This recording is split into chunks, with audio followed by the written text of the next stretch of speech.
Assalamualaikum warahmatullahi wabarakatuh. Apa kabar semuanya? Semoga masih semangat ya untuk belajar. Oke, pada video kali ini saya akan membahas tentang ukuran dispersi atau keragaman. Dalam kehidupan sehari-hari, kita sering mendengar orang berbicara tentang data statistik, ya kan? Misalkan saja, rata-rata nilai ujian mahasiswa di kelas A adalah 8, atau rata-rata upah karyawan di PT X adalah 5 juta ribu rupiah per bulan. Setiap kali kita mendengar kata rata-rata, secara otomatis kita akan membayangkan sekelompok nilai di sekitar rata-rata, iya kan? Jadi akan terpikir oleh kita ketika kita mendengar kata-kata rata-rata mahasiswa itu mendapatkan nilai 8. Nah, yang kita bayangkan adalah nilai mahasiswa itu berada di sekitar nilai 8. Yang terbayangkan oleh kita bisa lebih kecil, bisa sama dengan, atau lebih besar dari rata-rata.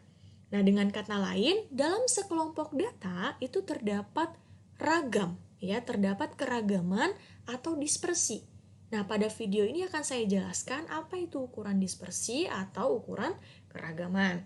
Sebelum masuk ke sana, coba perhatikan 3 kelompok data berikut. Kelompok data yang pertama, di sini kita anggap di sini ada 3 kelompok kelas, ya. Kelas yang pertama ada 5 mahasiswa, kelas kedua juga 5 mahasiswa, kelas ketiga ada 5 mahasiswa juga. Nah, dari ketiga kelompok ini, mereka punya nilai rata-rata 50. Ya, coba perhatikan, punya nilai rata-rata yang sama. Sama-sama 50. Tetapi, datanya berbeda, keragaman datanya berbeda. Data yang pertama itu homogen. Sedangkan data yang ketiga itu datanya heterogen. Sedangkan data yang kedua lebih cenderung homogen dibandingkan data yang ketiga. Nah, kalau kita perhatikan dalam bentuk grafik ini, biar lebih jelas, ya. Data yang pertama, X1, X2, X3, X4, dan X5 ya, itu berada di rata-rata.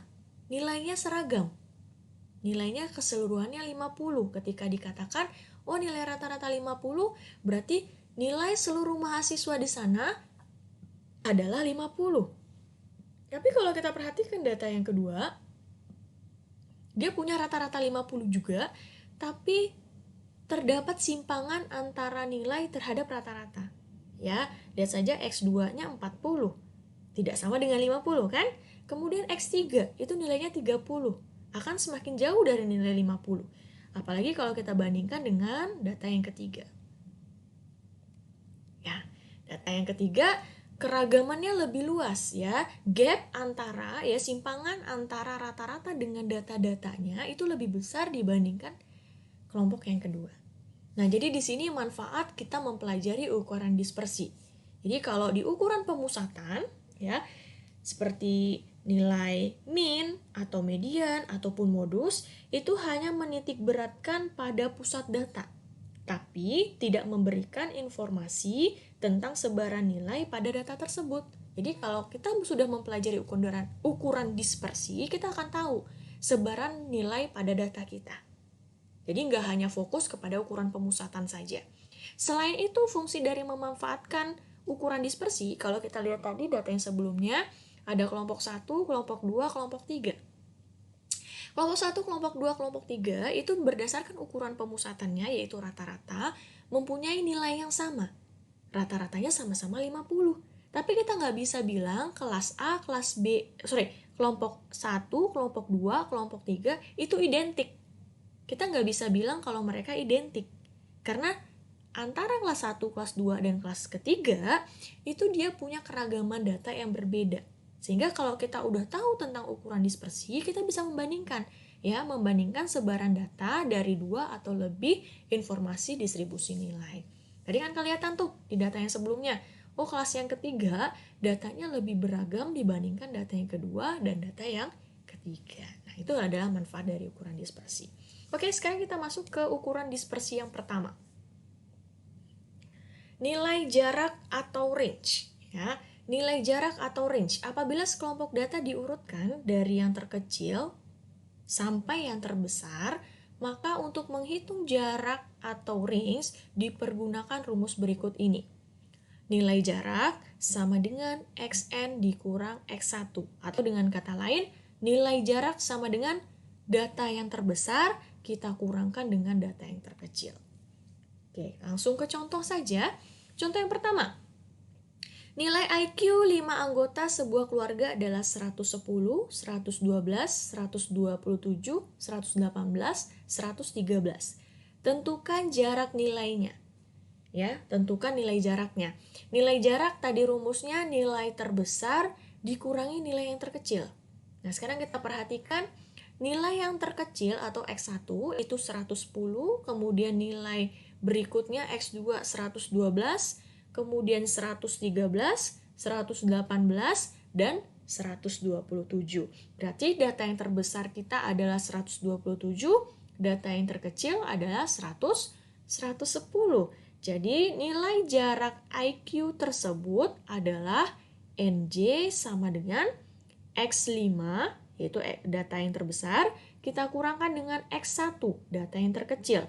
Berarti nilai jarak kita sama dengan 127 dikurangkan dengan 110, sama dengan 17. Oke, kita lihat yang kedua, ukuran dispersi yang kedua, ada rata-rata simpangan. Apabila tersedia data X1, X2, X3 sampai Xn dengan rata-rata X bar sama dengan 1/n, 1/n dikali sigma Xi, maka simpangan terhadap rata-rata hitung adalah sebagai berikut. X1 dikurangi X bar, X2 dikurangi X bar, dan seterusnya Xn dikurangi X bar. Jadi maksudnya seperti ini. Kalau kita misalkan punya sekumpulan data, kita buat di garis bilangan, di sekumpulan data, ada X1 sampai Xn, ya, dari nilai data terkecil sampai data terbesar, kemudian ada X2, X3, dan seterusnya ya, sampai Xn. Nah, anggaplah misalkan di sini adalah nilai rata-ratanya, X bar, ya. Maka simpangannya terhadap rata-rata, simpangan itu maksudnya jarak data tersebut terhadap rata-ratanya. Maka dari X1 ke X bar, dari 1 ke X bar, itu simpangannya berarti sebesar nilai X1 dikurangi dengan nilai X bar. Ya, simpangan X2 ke X bar berarti nilai X2 kurangkan dengan X bar. Simpangan X3 terhadap X bar berarti nilai X3 dikurangi dengan nilai X bar. Simpangan nilai Xn ke X bar berarti nilai Xn kita kurangkan dengan X bar, dan seterusnya ya. Jadi makanya di sini simpangan terhadap rata-rata hitung itu X1 kurangkan dengan X bar, X2 kurangkan dengan X bar, dan seterusnya Xn kita kurangkan dengan X bar. Oke, itu simpangan. Rata-rata simpangan atau RS adalah rata-rata hitung dari nilai absolut. Nilai absolut ini maksudnya nilai mutlak. Saya ulang lagi, rata-rata simpangan atau RS adalah rata-rata hitung dari nilai absolut simpangan yang dirumuskan menjadi sebagai berikut. RS sama dengan 1/n dikali sigma Xi dikurangi X bar dimutlakan. Jadi kan ini kalau X1-nya misalkan lebih kecil dari X bar itu kan nilainya negatif. Kalau dimutlakan, dia akan menjadi positif. Ya, ingat semua yang dimutlakan nilainya menjadi positif. Oke, kita lihat contohnya ya. Nilai IQ 5 anggota keluarga adalah 110, 112, 127, 118, dan 113. Tentukan rata-rata simpangannya. Ya, kita mau cari itu rata-rata simpangan. Rata-rata simpangan tadi mana rumusnya? Yang ini ya. RS sama dengan 1/n sigma Xi dikurangi X bar. Oke, kita jawab. Berarti yang harus kita tahu dulu nilai apa? X bar, ya, nilai rata-rata. Rata-rata sama dengan 1/n, n-nya 5, jumlah dari IQ keseluruhan, diperoleh nilai rata-ratanya 116. Oke ya, rata-ratanya 116. Sekarang kita cari RS-nya. Ya, RS tadi sama dengan sigma Xi dikurangi X bar. X bar kita 116. Berarti sama dengan 1/5. X1-nya tadi 110, 110 dikurangi 116, min 6, makanya di sini min 6, mutlak dari min 6, ditambah X yang kedua 114, 112, kita kurangi 116, minus 4, Kemudian data yang ketiga 127 kita kurangi 116, 11. Kemudian data yang keempat 118 kita kurangi 116, 2. Data yang terakhir 113 kita kurangi 116, minus 3. Hasilnya 5,2. Ini kita jumlahin semua. 6 tambah 4, 10, tambah 11, 21, tambah 2, 23, tambah 3, 26. Kita bagi 5, 5,2. Oke ya, itu untuk rata-rata simpangan. Kemudian ukuran dispersi yang berikutnya ada varians atau ragam. Ya, varians atau ragam adalah rata-rata hitung dari kuadrat simpangan setiap pengamatan terhadap rata-rata hitungnya. Varians ada untuk populasi dan ada untuk sampel. Ingat ya,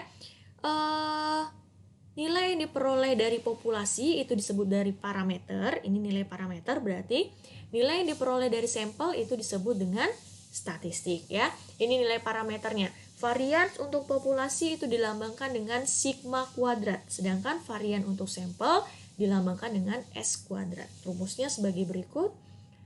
Sigma kuadrat sama dengan 1/n dikali sigma xi dikurang mu dikuadratkan.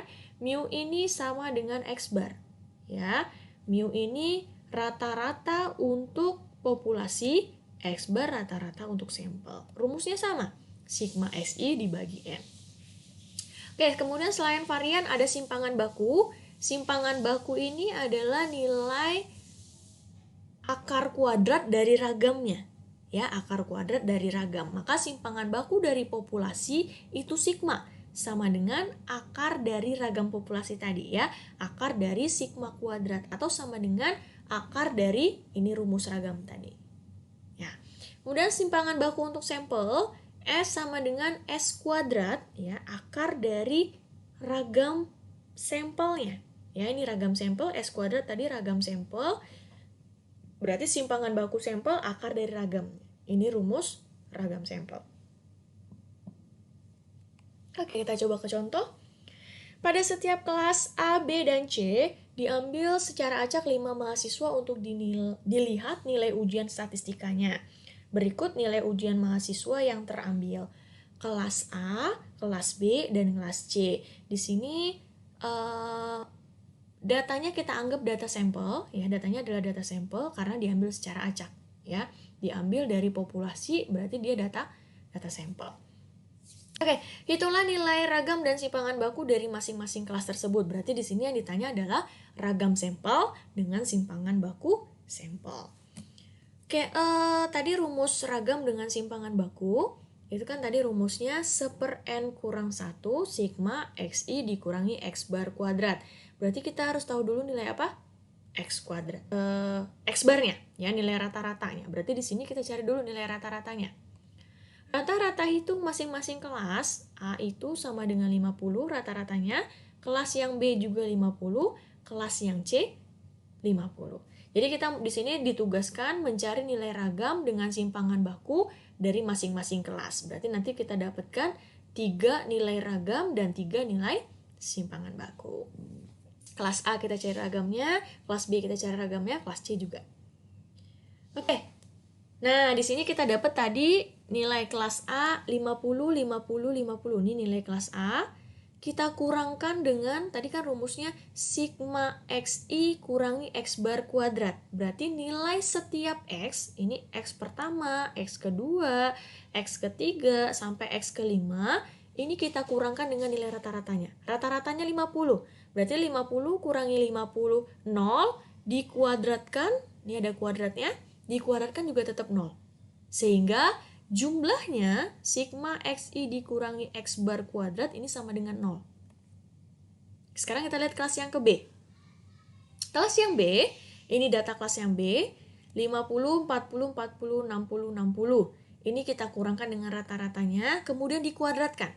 Ya, sesuai dengan rumusnya ya. Rumusnya kan tadi sigma xi dikurangi x bar kuadrat. Berarti nilai xi kita kurangkan dengan rata-rata, setelah dikurangkan dikuadratkan. Sekarang xi yang pertama 50, kita kurangkan dengan rata-rata 50, berarti 50 kurang 50, 0. Dikuadratkan 0, makanya di sini 0. Kemudian 40 kita kurangkan dengan 50, 10 dikuadratkan 100. Oke. Data yang ketiga sama ya, masih 40, 100. Data yang keempat, 60 kita kurangi 50, 10 kita kuadratkan 100. 60 kita kurangi 50, ya 100. Jadi totalnya, jumlahnya sigma XI dikurangi X bar. Ini kan XI dikurangi X bar kuadrat, itu nilainya yang ini tadi nih. Nah, kemudian ditanya jumlahnya. Jumlah berarti yang ini kita jumlahkan semua. Jumlahnya 400. Kemudian kelas yang C. Kelas yang C datanya 100, 40, 80, 20, 10. Berarti sama perlakuannya tadi. Kita cari nilai XI dikurangi X bar kuadratnya. Ya, ingat karena datanya ini hasil pengurangannya ini dikuadratkan, maka nilainya akan selalu positif, ya. Tidak mungkin negatif. XI 100 kita kurangi 50, 50 dikuadratkan 2500. 40 kita kurangi 50, 10 dikuadratkan 100 dan seterusnya ya. Jumlahnya 6000. Kemudian kita hitung nilai ragamnya. Ragam, ini rumus ragam tadi. Oke, data yang ini kita tinggal masukkan ke dalam rumusnya sehingga dapat nilai ragam S1.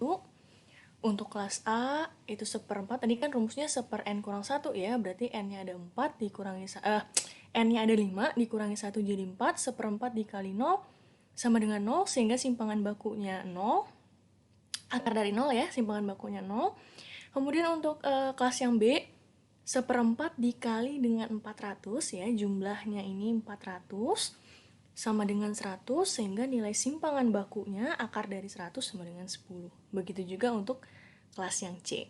Nah, dari sini bisa kita lihat ya, kelas yang A itu nilai simpangan bakunya lebih kecil dari nilai kelas B. Ya, lebih kecil juga dari kelas yang C. Di sini kita bisa lihat dari nilai simpangan baku kalau kelas yang A itu lebih homogen, sedangkan kelas yang C itu kelas yang paling heterogen. Oke. Sekian, terima kasih. Sampai ketemu pada video berikutnya ya.